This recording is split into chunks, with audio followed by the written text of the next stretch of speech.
Tēnei te whānau, nau mai hara mai ki Tunukai101. Anei māua ko e tua ingoa? Amelia. Oh, Amelia. Ko Willis tōku ingoa. Tēnā koe. We're here today, we're going to cook some Kūtai Parai.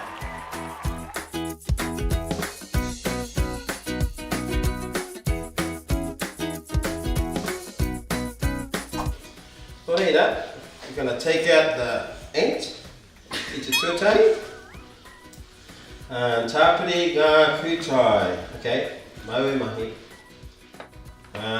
Te pepa whero, māku i te pune, me te pepa kākariki.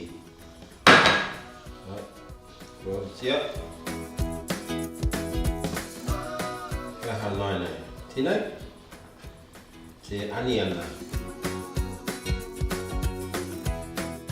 Here tēnei, te kariki. Oh, to stick to the bowl thing. Right.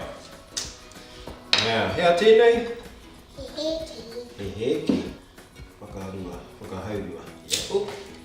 Hapai, mai tōni te anga. Yeah. Hapai, tō mahi. Hapai. Un tēnei, te paura uehu. Yeah. Hapai. Te mea mutunga. Ia tai mahi. Kei te kōrori koe. Kōrori. Stir. Here's a tip, whānau. Make sure your mixture's mixed up well. So it's all nice and consistent. It has the consistency of porridge.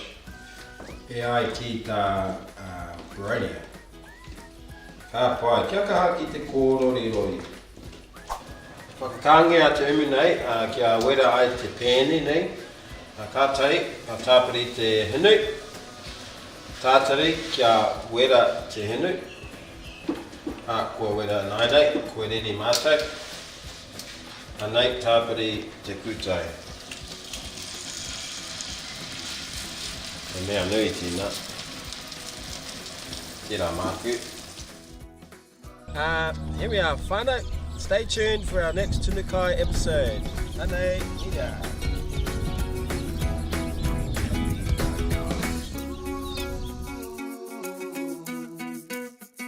Heru hāpaitia, Heru Māori.